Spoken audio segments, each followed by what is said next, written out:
Hello everyone, मैं हूं जयेश राजगुरु और स्वागत है आप सभी का इस नए इंटरेस्टिंग यूट्यूब वीडियो में। दोस्तों, हम पढ़ रहे हैं 12th स्टैंडर्ड का OCM यानी organisation of commerce and management.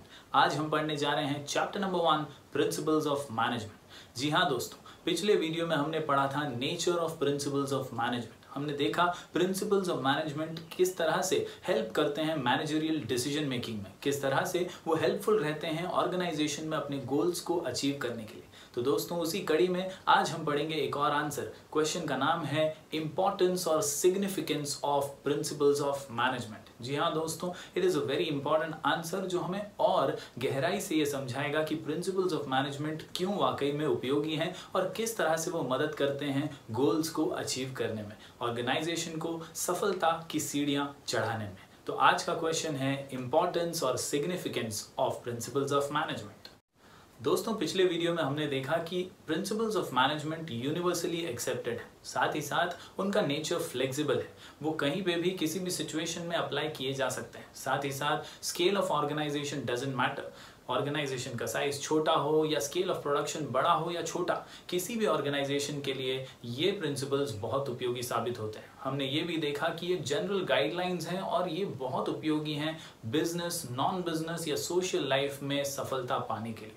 तो दोस्तों, आज हम बढ़ रहे हैं आगे और इसी चैप्टर का अगला question importance of principles of management, जो हमें समझाएगा कि कैसे ये प्रिंसिपल्स बहुत ज्यादा इंपॉर्टेंट है मैनेजर्स के लिए, साथ ही साथ बिजनेसमैन के लिए अपने गोल्स अचीव करने के लिए। जी हाँ दोस्तों, क्वेश्चन का नाम है इंपॉर्टेंस और significance of principles of management. कुल मिलाकर के 7 पॉइंट्स का ये आंसर हमारे टेक्स्ट बुक में दिया गया है। इन 7 पॉइंट्स को आसानी से समझने के लिए और इन्हें याद रखने के लिए, बोर्ड एग्जाम में अच्छी तरह प्रेजेंट करने के लिए हमारा शॉर्ट कोड है उपदेश। जी हाँ दोस्तों, क्वेश्चन का नाम है इंपॉर्टेंस और significance of principles of management, answer का नाम उपदेश। जी हाँ दोस्तों, काफी आसानी से इस शॉर्ट कोड के साथ आप ये पूरे 7 पॉइंट्स को समझ सकते हैं और याद रख सकते हैं। हमारा शॉर्ट कोड है उपदेश, जहां U से understanding social responsibility, P for providing useful insights to managers, D for developing objective approach, E for encouraging, yes my dear students, encouraging research and development, S for scientific decisions और 2 H हैं दोस्तों, H for helps in coordination and control and H for helpful in utilization of resources। तो चलिए दोस्तों, शुरू करते हैं हमारे पहले पॉइंट के साथ। First point is understanding social responsibility. जी हाँ दोस्तों, principles of management are based on every aspect of organisation. जी हाँ दोस्तों, इसका पर्सपेक्टिव नैरो नहीं है, ये ऑर्गेनाइजेशन के हर पहलू पर नजर रखते हैं और इसीलिए ये एनकरेज करते हैं मैनेजर को कि वो समाज का भी ध्यान रखे, सोशल रिस्पॉन्सिबिलिटी का ख्याल रखे, यानी अपने वर्कर्स को, अपने एम्प्लॉयज को प्रॉपर वेजेस, प्रॉपर सैलरीज दे, साथ ही साथ अच्छे क्वालिटी के प्रोडक्ट्स बनाए। और यही नहीं कि सिर्फ प्रोडक्ट्स अच्छे बनाए, प्रोडक्ट्स की क्वालिटी के साथ साथ उनके प्राइजेस भी रीजनेबल और अफोर्डेबल रखे। इस तरह सोशल रिस्पॉन्सिबिलिटी का ध्यान रखने पर भी ये अंडरस्टैंडिंग क्रिएट करते हैं और ये प्रिंसिपल्स जो हैं ये मैनेजर्स को एनकरेज करते हैं टू अंडरस्टैंड सोशल रिस्पॉन्सिबिलिटी। तो दोस्तों, बढ़ते हैं आगे। हमारा अगला पॉइंट है P से providing useful insights to managers. जी हाँ दोस्तों, मैनेजर्स को अक्सर अपने बिजनेस में अलग अलग सिचुएशंस को फेस करना पड़ता है। इन अलग अलग सिचुएशंस से बाहर निकलने के लिए प्रिंसिपल्स ऑफ मैनेजमेंट बहुत उपयोगी साबित होते हैं और ये समय समय पर अच्छे टिप्स, अच्छे ट्रिक्स मैनेजर्स को देते रहते हैं। इन प्रिंसिपल्स ऑफ मैनेजमेंट को फॉलो करके मैनेजर्स आसानी से मुश्किलों का सामना कर सकते हैं। To handle tricky situations in the business, principles of management provide useful insights to the managers। तो चलिए दोस्तों, बढ़ते हैं हमारे अगले पॉइंट की ओर। D से develops objective approach. Principles of management dynamic हैं, फ्लेक्सिबल हैं, सिचुएशंस को समझने में मैनेजर्स की मदद करते हैं और इसीलिए D for develops objective approach यानी उद्देश्य दृष्टिकोण। जी हाँ दोस्तों, एक पर्टिकुलर प्रॉब्लम को बारीकी से समझना, उसका करेक्ट मैनर में सॉल्यूशन निकालना, यही होता है ऑब्जेक्टिव अप्रोच। इससे कॉन्फिडेंस मैनेजर्स में बिल्डअप होता है और ऑर्गेनाइजेशन सफलता की सीढ़ी चढ़ने लगता है और इसीलिए principles of management are important in developing objective approach in the minds of managers. दोस्तों, हमारा अगला पॉइंट है E से एनकरेजेस रिसर्च एंड डेवलपमेंट। जी हाँ दोस्तों, significance of principles of management में उपदेश, E for encourages research and development. दोस्तों ये जो हमारे प्रिंसिपल्स हैं ये डायनामिक इन नेचर है। डायनामिक यानी ये फ्लेक्सिबल हैं, ये बदलते रहते हैं। हम इन्हें अपनी सहूलियत के हिसाब से, अपने सिचुएशंस के हिसाब से चेंज कर सकते हैं। मैनेजर्स को ये छूट है कि वो अपने हिसाब से रिसर्च करें, अपने फील्ड में इस पर फोकस करें और प्रिंसिपल्स को एक नई दिशा दें। प्रिंसिपल्स हमेशा उन्हें इंसाइट्स तो देते ही हैं, लेकिन अपने एक्सपेरिमेंटेशन, अपने ऑब्जर्वेशन के हिसाब से मैनेजर्स भी इसमें बदलाव कर सकते हैं, क्योंकि अलग अलग सिचुएशन में अलग अलग सिचुएशंस की तरह एक्ट करना पड़ता है। और इसीलिए रिसर्च एंड डेवलपमेंट हमेशा प्रिंसिपल्स का एक बहुत इंपॉर्टेंट सिग्निफिकेंस रहा है। साथ ही साथ एक इम्पॉर्टेंट नेचर भी है कि प्रिंसिपल्स सिचुएशन के हिसाब से अगर डायनामिक रहे तो वो मैनेजर के लिए बहुत हेल्पफुल साबित होंगे। दोस्तों याद रखिए, एक R&D टीम हमेशा एक बड़ी कंपनी में ये रिसर्च करती रहती है कि बॉस किस तरह से नई टेक्निक का इस्तेमाल किया जा सके, प्रोडक्शन को बढ़ाया जा सके, किस तरह से कॉस्ट ऑफ प्रोडक्शन यानी खर्चा जो है प्रोडक्शन का उसे कम किया जा सके। तो ऐसी टीम्स हमेशा से डायनामिक काम करती हैं और रिसर्च और डेवलपमेंट में एनकरेजमेंट यही प्रिंसिपल्स मैनेजर्स को प्रोवाइड करते हैं।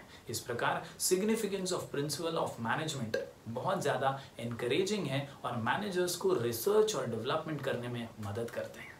दोस्तों हमारा अगला पॉइंट है S for scientific decisions. Scientific decisions यानी सिस्टमैटिक और बैलेंस डिसीजंस। ये बहुत ज़रूरी है कि मैनेजर सिचुएशन को देखते हुए उसे समझकर प्रॉपर वे में बैलेंस डिसीजंस ले, क्योंकि यही उसे के ऑर्गेनाइजेशन को प्रॉपरली सक्सेसफुल बना सकती है। इट इज़ एसेंशियल कि वो बैलेंस डिसीजंस ले। जी हाँ दोस्तों, हमेशा मैनेजर सिर्फ टैक्टफुली या सिर्फ और सिर्फ ट्रायल एंड एरर बेसिस पे डिसीजंस नहीं ले सकता।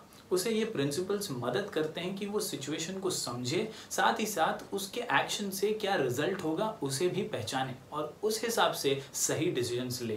तो डिसीजन साइंटिफिक का मतलब यही है कि प्रिंसिपल्स मैनेजर की मदद करते हैं सिचुएशन को समझने में, उसके डिसीजन लेने से रिजल्ट को समझने में और फिर सही फैसला लेने में। तो इस प्रकार scientific decisions means systematic and balanced decisions. तो दोस्तों क्वेश्चन का नाम है सिग्निफिकेंस और importance of principles of management और आंसर को याद रखने का हमारा शॉर्ट कोड है उपदेश। जी हाँ दोस्तों, बढ़ते हैं हमारे आखिरी 2 पॉइंट्स की ओर।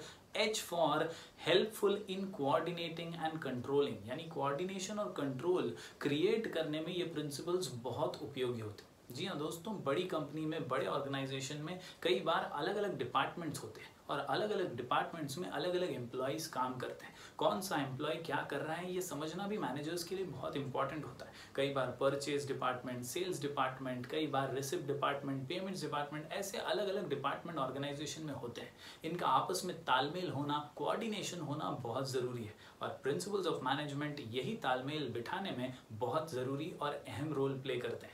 मैनेजर्स को वो कोऑर्डिनेशन और कंट्रोल की सीख देते हैं और इसीलिए इंपॉर्टेंस और significance of principles of management ये बहुत अहम पॉइंट है।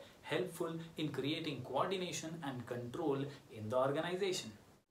तो दोस्तों अब बढ़ते हैं हमारे आखिरी पॉइंट की ओर। हमारा आखिरी पॉइंट है helpful in optimum utilisation of resources. जी हाँ दोस्तों, उपदेश का आखिरी पॉइंट हेल्पफुल इन यूटिलाइजेशन और प्रॉपर यूटिलाइजेशन ऑफ रिसोर्सेस। दोस्तों ऑर्गेनाइजेशन में 2 प्रकार के रिसोर्सेज प्रॉपरली यूज की जाती हैं। एक होती है मशीन्स, टूल्स, प्रॉपर इक्विपमेंट्स और दूसरे होते हैं हमारे जैसे ह्यूमन रिसोर्स यानी मैन पावर। तो दोस्तों ये मैनेजर के लिए बहुत ज़रूरी है कि वो इन दोनों ही रिसोर्सेज में बैलेंस बनाए रखे और इनका बिना वेस्टेज के प्रॉपर यूटिलाइजेशन करे। It is very important for the manager to optimum utilize the proper resources, यानी रिसोर्सेज का प्रॉपर यूटिलाइजेशन मैनेजर करे, ये बहुत ज़रूरी है। और इसी में प्रिंसिपल्स ऑफ मैनेजमेंट एक मैनेजर की बहुत ज़्यादा मदद करते हैं। जी हाँ दोस्तों, अगर मैनेजर सफलतापूर्वक दोनों का ही समीकरण बिठा लेता है, दोनों का बैलेंस और ऑप्टिमम यूटिलाइजेशन करता है, तो ये ऑर्गेनाइजेशनल गोल्स को अचीव करने में काफ़ी आसानी प्रोवाइड कर सकते हैं। याद रखिए,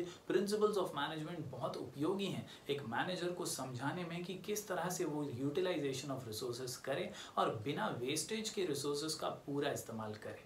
दोस्तों अगर हम प्रॉपर स्टैंडर्डाइज्ड टूल्स, मशीनरी का अच्छा इस्तेमाल करेंगे तो ऑटोमेटिकली ह्यूमन रिसोर्स भी एफिशिएंट बनेगा और प्रॉपर इफेक्टिव वे में प्रोडक्टिविटी बढ़ाएगा। इस तरह से ऑर्गेनाइजेशन आसानी से अपने गोल्स को अचीव कर पाएगा। तो दोस्तों इस प्रकार हमने पढ़ लिया आज का answer, importance of principles of management या significance of principles of management. याद रखने के लिए हमारा शॉर्ट कोड उपदेश, where U for understanding social responsibility, P for providing insights to the managers, साथ ही साथ D से डेवलपिंग ऑब्जेक्टिव अप्रोच, साथ ही साथ E से encourages research and development, S for scientific decisions और 2 H हैं दोस्तों, helps in creating coordination and control, और आखिर में हेल्पफुल इन ऑप्टिमम यूटिलाइजेशन और इफेक्टिव यूटिलाइजेशन ऑफ रिसोर्सेज। तो दोस्तों अगले वीडियो में हम पढ़ेंगे हेनरी फ्योल के 14 प्रिंसिपल्स ऑफ मैनेजमेंट। तब तक के लिए बने रहिए हमारे चैनल पर। Do like, share and subscribe.